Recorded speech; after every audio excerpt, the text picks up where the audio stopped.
Tayari unapitia maumivu, hauna sababu ya kujiadhibu zaidi. Kwenye the situation leo nachotaka kukuambia ni kwamba tayari unapitia maumivu, hauna sababu ya kujiadhibu zaidi. Hauna sababu ya kuendelea kujipa adhabu. Hauna sababu ya kuendelea kujiadhibu. Hauna sababu ya kujiadhibu zaidi. Tayari, hapo ulipo tu tayari unapitia maumivu. Hasa ambacho natamani nizungumze na wewe msikilizaji ni kwamba kuna watu wengi wana tabia hatari ya kujiadhibu zaidi, hasa wanapogundua kuwa wanapitia changamoto ambayo kwa namna moja ama kwa namna fulani wamehusika na wao kuisababisha. Sasa nachotaka kukuambia na utambue, ujue kuwa kuna mtu yuko tayari kwenye maumivu fulani, alafu anaamua kuanza kulewa ili kuonyesha kuwa hafurahii tena hayo maisha. Mwingine anaanza kuuza vitu ovyo ovyo ili tu kuonyesha kuwa haoni thamani ya maisha na vitu vingine kama hivyo.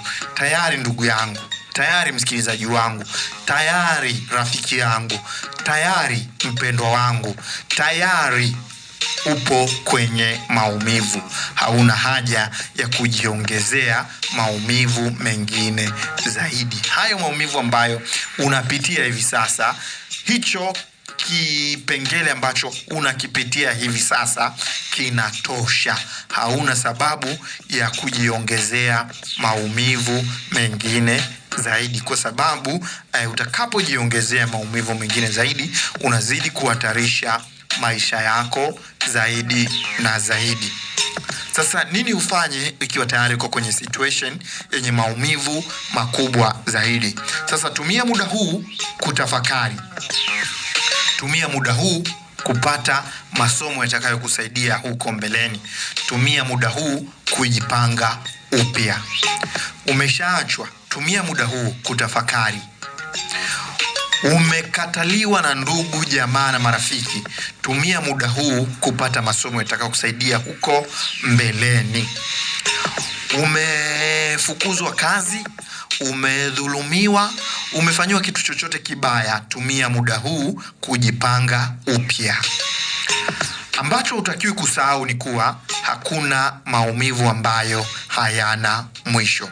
Hicho ndio kitu ambacho unatakiwa ukishike na kukifanyia kazi kwa ukubwa. Hakuna maumivu ambayo hayana mwisho.